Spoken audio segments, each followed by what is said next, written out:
A Hechos, el libro de los Hechos, y vamos a ir al capítulo 10. Es una historia que nunca me canso de leerla y releerla, y cada vez que lo hago el Señor tiene algo nuevo para mí. Porque, como dicen algunos exégetas, la iglesia comienza aquí, o se cierra en realidad el pensamiento de que Dios llega a todos, sin distinción, ¿sí? Sabemos que el derramamiento del Espíritu Santo se da en Pentecostés, pero allí estaban solo personas judías, no había gentiles. En esta historia vemos cómo se completa el deseo de Dios de llegar a todos. Vamos a ir entonces, yo voy a leer el capítulo 10, lo voy a leer en una versión que es la nueva versión internacional. Así que los que quieran me siguen con la lectura y si no, simplemente escuchan. Dice así: vivía en Cesarea un centurión llamado Cornelio. ¿Sí? Un centurión era un soldado romano a cargo de 100 soldados. ¿Sí? Por lo general no eran personas muy dóciles los centuriones. Eran bastante aguerridos y tenían la capacidad incluso de llevar a cabo la muerte, si así se los pedía la autoridad. Recuerden que cuando Cristo muere, ¿quién estaba también? Había un centurión y la muerte de Cristo lo conmueve a tal punto que dice verdaderamente este era hijo de Dios, ¿no? Pero pocas veces el corazón de un centurión podía conmoverse de esta forma. Estaban acostumbrados a la flagelación, a la guerra, a la muerte. Pero al parecer, seguimos leyendo, dice, era de un regimiento llamado el Italiano. Dice, él y toda su familia eran devotos y temerosos de Dios. Realizaba muchas obras de beneficencia para el pueblo de Israel y oraba a Dios constantemente. Esto es algo raro porque los romanos eran politeístas, ¿sí? Tenían muchos dioses, y que un oficial romano sea devoto del Dios de los hebreos, de los judíos, no era algo común. Pero este hombre había entendido que había un solo Dios, creador de todas las cosas. Había dejado el politeísmo y él y su familia entonces oraban a Dios de corazón, lo buscaban y conocían sus mandatos. Pero eso se reflejaba también en sus obras, ¿sí? Dice que hacía obras de beneficencia para el pueblo y oraba a Dios constantemente. Dice, un día como a las 3 de la tarde, tuvo una visión. Vio claramente a un ángel de Dios que se le acercaba y le decía, Cornelio, ¿qué quieres, Señor? Le preguntó Cornelio, mirándolo fijamente y con mucho miedo. Dios ha recibido tus oraciones y tus obras de beneficencia como una ofrenda, le contestó el ángel. Envía de inmediato a algunos hombres a Jope para que hagan venir a un tal Simón, apodado Pedro. Él se hospeda con un Simón llamado Curtidor, que tiene su casa junto al mar. Después de que se fue el ángel que le había hablado, Cornelio llamó a 2 de sus siervos y a un soldado devoto de los que le servían regularmente. Les explicó todo lo que había sucedido y los envió a Jope. Al día siguiente, mientras ellos iban de camino y se acercaban a la ciudad, Pedro subió a la azotea a orar. Recordamos que este Pedro es el mismo apóstol, ¿sí? El que un día había también negado al Señor. Dice, era casi el mediodía, tuvo hambre y quiso algo de comer. Mientras se lo preparaban, le sobrevino un éxtasis. Vio el cielo abierto y algo parecido a una gran sábana que, suspendida por las 4 puntas, descendía hacia la tierra. En ella había toda clase de cuadrúpedos, como también reptiles y aves. Levántate, Pedro, mata y come, le dijo una voz. De ninguna manera, Señor, replicó Pedro, jamás he comido nada impuro o inmundo. Por segunda vez le insistió la voz, lo que Dios ha purificado, tú no lo llames impuro. Esto sucedió 3 veces y enseguida la sábana fue recogida al cielo. Ahora bien, cabe aclarar aquí que Pedro se niega a matar y comer porque los animales de esa sábana para los judíos, que eran animales impuros, ¿sí? Los judíos de ninguna manera por la ley mosaica podían comer, ni siquiera tocar estos animales. Entonces Pedro dice que no lo iba a hacer rotundamente. Esto no podría pasar hoy, ¿no? Imagínense si aparece una visión, una sábana con animales y por ahí se le presenta, no sé, a Gonzalo y le dice mata y come, ¿no? Pues agarra el fusil Gonzalo y chao, ¿no? Pero para el tiempo, Pedro, que si bien era un hijo de Dios, conocía a Jesucristo del amor, todavía hay cosas que no había entendido. Ellos creían que la salvación seguía siendo solo para los judíos. Entonces se niega rotundamente y 3 veces tiene que aparecer la visión. El número 3 para Pedro era un número particular. ¿Cuántas veces le negó? 3, ¿no? ¿Cuántas veces le dijo el Señor, me amas? 3, ¿no? ¿Y cuántas veces le dijo el Señor, apacienta mis corderos? 3, ¿no?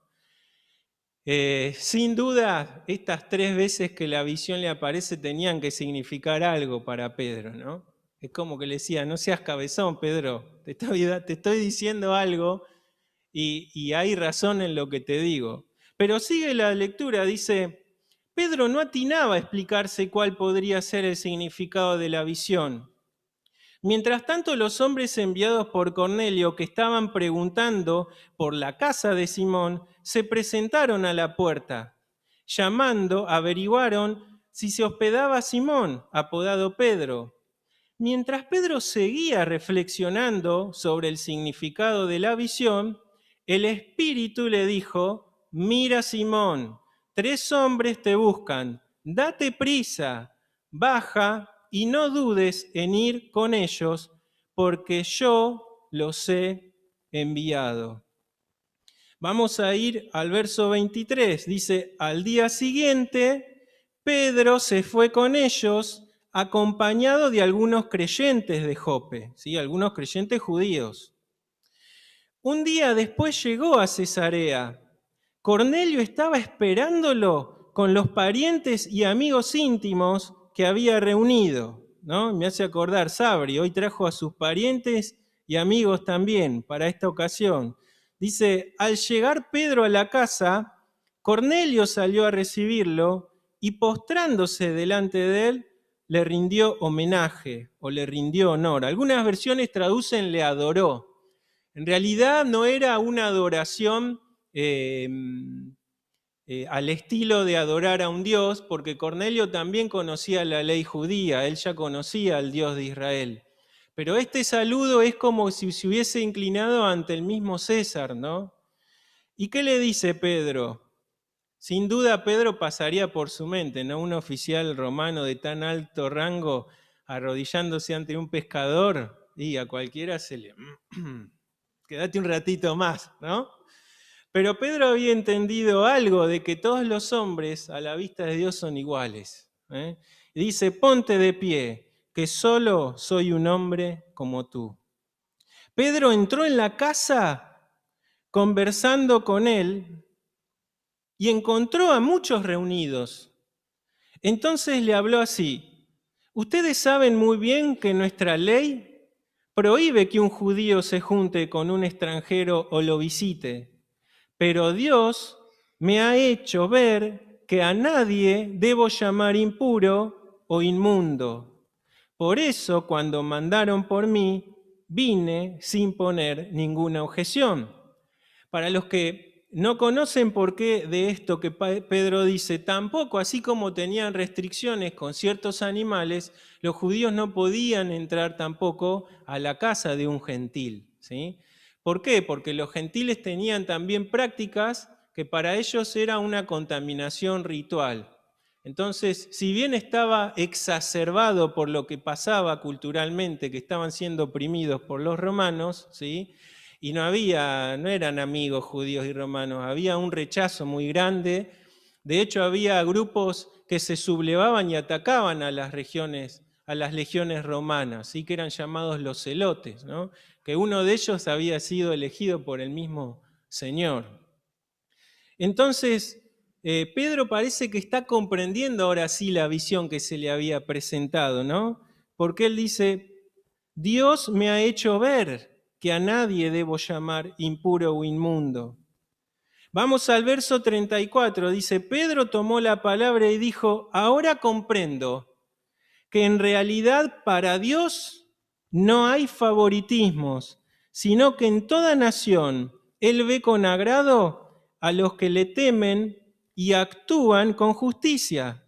Dios envió su mensaje al pueblo de Israel, anunciando las buenas nuevas de la paz por medio de Jesucristo, que es el Señor de todos. Ustedes conocen este mensaje que se difundió por toda Judea, comenzando desde Galilea, después del bautismo que predicó Juan. Está hablando de Juan el Bautista, ¿sí? Me refiero a Jesús de Nazaret, como lo ungió Dios con el Espíritu Santo y con poder, y cómo anduvo haciendo el bien y sanando a todos los que estaban oprimidos por el diablo, porque Dios estaba con él. Nosotros somos testigos de todo lo que hizo en la tierra de los judíos y en Jerusalén. Lo mataron, colgándolo de un madero, pero Dios lo resucitó al tercer día y dispuso que se apareciera, no a todo el pueblo, sino a nosotros, testigos previamente escogidos por Dios, que comimos y bebimos con Él después de su resurrección. Fíjense que se repite la palabra testigos, ¿sí? Aquellos que eran capacitados por Dios para ser apóstoles tenían que tener esta condición, de haber estado con el Señor desde el bautismo de Juan, o sea, desde que comenzó su ministerio, hasta que no solo murió en una cruz, sino hasta que resucitó. Todos los apóstoles de Jesús, por eso es que hoy no hay apóstoles, tenían que ser testigos de la vida y de la resurrección de Jesús, al punto que Pedro dice que él estuvo con Jesús aún resucitado, comiendo y bebiendo. ¿Sí? El Señor cuando resucitó estuvo un tiempo más con ellos también enseñándoles hasta que ascendió a los cielos. Y dice, Él nos mandó a predicar al pueblo y a dar solemne testimonio de que ha sido nombrado por Dios como juez de vivos y de muertos. De Él dan testimonio todos los profetas, que todo el que cree en Él recibe por medio de su nombre el perdón de pecados. Mientras Pedro estaba todavía hablando, el Espíritu Santo descendió sobre todos los que escuchaban el mensaje. Los defensores de la circuncisión que habían llegado con Pedro se quedaron asombrados de que el don del Espíritu Santo se hubiese derramado también sobre los gentiles, pues los oían hablar en lenguas y alabar a Dios. Fíjense lo que les comentaba, ¿no? El asombro de estos hombres, y menos mal que Pedro fue con también algunos judíos creyentes, porque necesitaban ver que Dios había aceptado también a los gentiles, a los que ellos quizás despreciaban de alguna forma. Dios los había abrazado también. Y dice así, entonces Pedro respondió, ¿acaso puede alguien negar el agua para que sean bautizados estos que han recibido el Espíritu Santo lo mismo que nosotros? ¿Cómo decir? Urge, ¿no? Urge que también sean bautizados. Lo que Sabri va a hacer hoy en breves momentos era el testimonio externo hacia los que estaban allí de que algo había pasado en su corazón, de que habían entendido el mensaje del Evangelio y lo habían aceptado. dice el último verso, y mandó que fueran bautizados en el nombre de Jesucristo. Entonces le pidieron que se quedara con ellos algunos días. ¿Qué gozo había en esta casa ahora? ¿No? El bautismo no es el fin de una vida cristiana, no. Comienza todo allí, ¿no? Comienza todo allí. Y estos sabían, tenían dudas, sin lugar a dudas, tenían dudas, valga la redundancia, de qué seguía ahora de sus vidas, ¿no? ¿Qué iba a pasar? No sabemos si este centurión en poco tiempo tenía que volver a Roma. Lo importante es que si así fuese, iba a irse con gozo e incluso iba a llevar las buenas nuevas también a Roma. No se sabe bien cómo se funda la iglesia de Roma, pero se cree que sin duda todos estos que después tuvieron que irse, ya sea por mandato de Roma o la persecución, llevaron en su corazón el Evangelio y lo compartieron. Como dice Pedro ahí, él nos mandó a predicar al pueblo. Sin duda él ahí entendió que el pueblo no era solo el pueblo judío, sino a todos. Ahora, para ir cerrando, yo solamente tengo 4 puntos que saqué, si bien es una historia hermosa y uno puede sacar muchas lecciones, al tiempo que nos toca ahora, yo saqué 4 puntos para que podamos ver. El primero es que no basta ser con una persona devota. No basta ser con una persona caritativa. Si así hubiese sido, nunca Dios hubiese movido tanto para que Cornelio escuchase el Evangelio. Porque todos pueden decir, Cornelio era la persona perfecta, conocía a Dios, hacía ofrendas o daba, ¿sí? Caridad, su familia también, habían dejado la idolatría. ¿Qué más falta, no? Es como a veces decimos, es tan bueno, parece cristiano, pero le falta a Cristo, en realidad le falta todo, ¿no? Y entonces este es el concepto que tenemos que entender. Tito 3, 4 y 7 dice, pero cuando se manifestó la bondad de Dios nuestro Salvador y su amor para con los hombres, nos salvó. Pero fíjense esto, dice, y no por obras de justicia que nosotros hubiésemos hecho, sino por su misericordia, por el lavamiento de la regeneración y por la renovación del Espíritu Santo, el cual derramó en nosotros abundantemente por Jesucristo nuestro Salvador. ¿Para qué? Para que al ser justificados por su gracia, viniéramos a ser herederos conforme a la esperanza de la vida eterna. Qué hermoso pasaje. No es por las obras de justicia que hubiésemos hecho. Hoy hay mucho de esto, ¿eh? Incluso hay muchas sectas o religiones que propagan esto. Hacé esto, vení a mi iglesia, salí a caminar por allí, arrodillate, decí tantas plegarias. Y quizá alguno pueda decir, bueno, yo no soy tan malo al final de cuentas. Ahora fíjense cuántas obras necesitaríamos para ser salvos. Nadie lo puede saber. Aquellos que abrazan la idea de que hay que hacer obras para ser salvo, cuando le preguntás si viniera Cristo hoy, ¿irías con Él? Y no sé si las obras son suficientes. Es que no hay obras suficientes. Porque la única obra suficiente fue la de Cristo en la cruz. Y la salvación es por su amor, es por gracia, mediante la fe. El primer punto entonces, no basta con sentirte buena persona, con hacer caridad, ¿sí? Con hacer obras, no basta con eso. El segundo punto, el Evangelio de Jesucristo, hoy se habla tanto de esta palabra, es inclusivo. Atraviesa fronteras, atraviesa razas, pueblos, lugares geográficos, atraviesa estatus sociales y culturales. El Evangelio de Jesucristo es para todos. Dice, vayan por todo el mundo y prediquen el Evangelio a toda criatura. Eso es lo que Cristo antes de ascender a los cielos le dijo a los suyos. No hay excepciones. Eso está en Marcos 16:15. El Evangelio es para todos.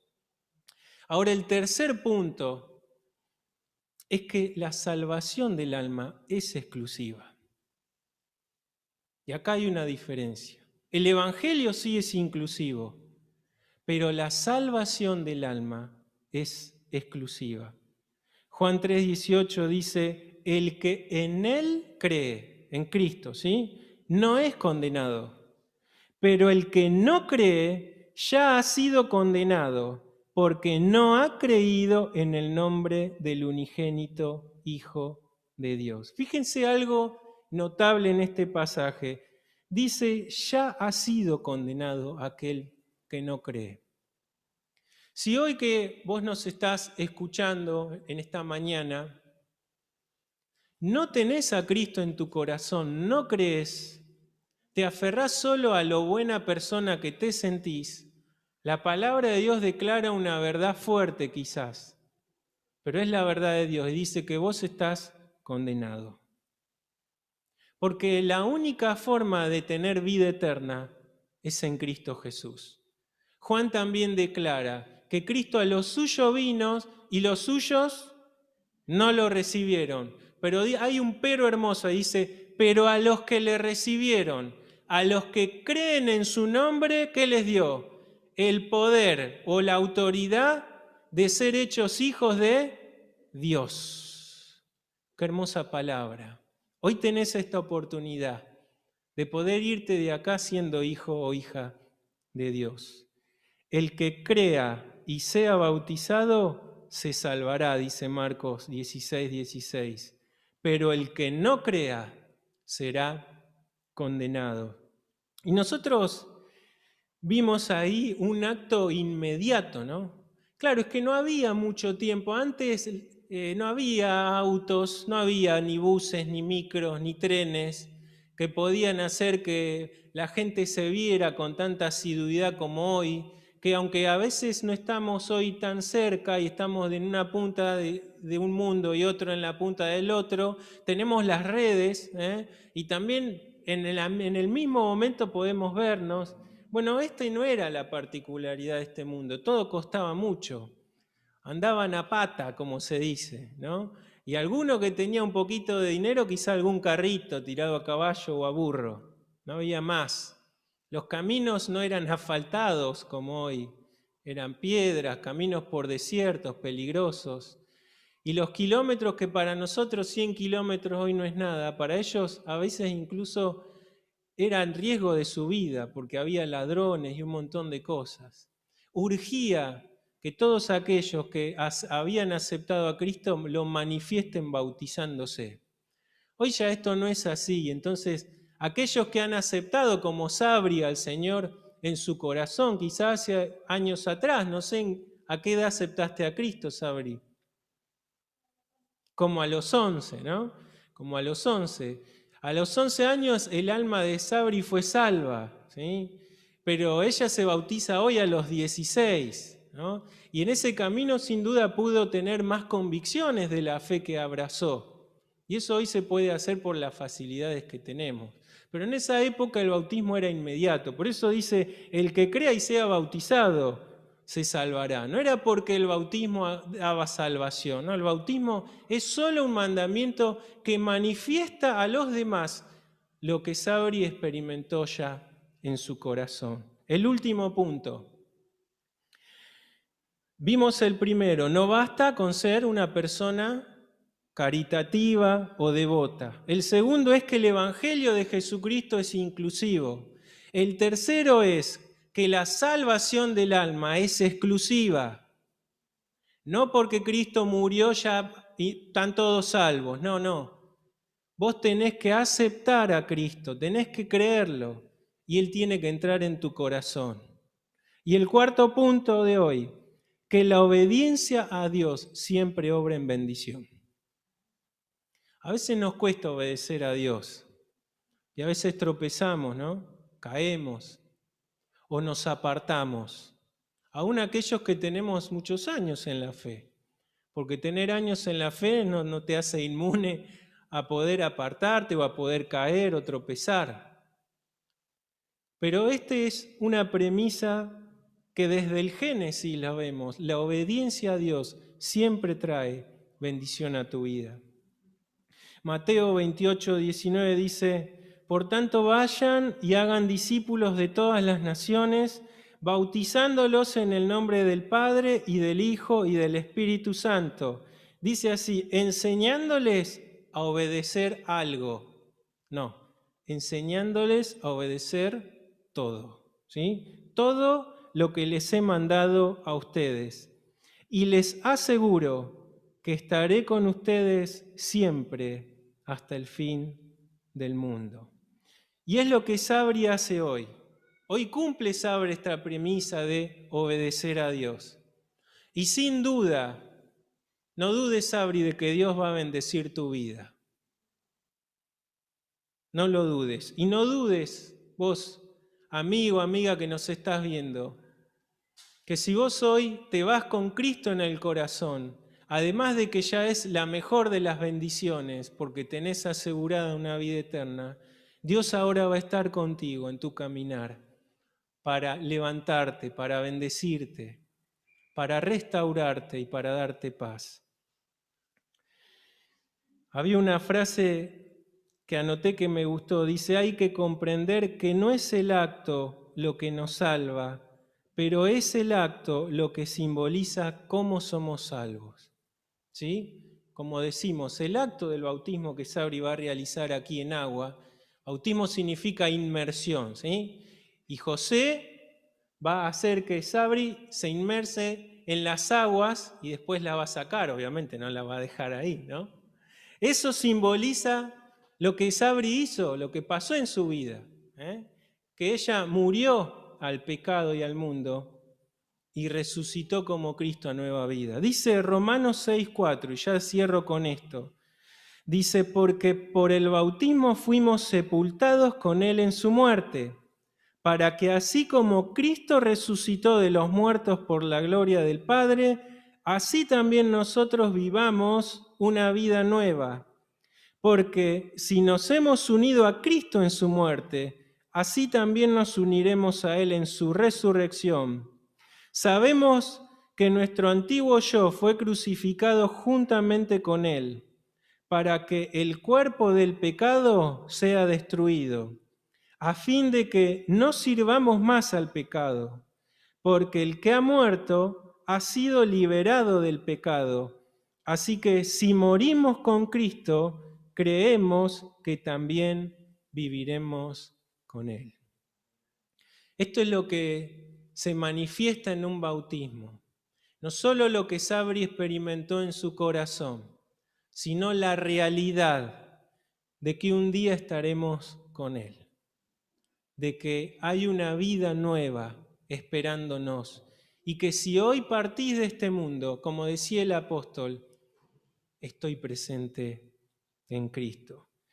Sabri no sabe qué vendrá, no sabe cuántas pruebas tendrá, cuántos problemas afrontará, pero algo sí sabe, y es que tiene a Dios de su lado.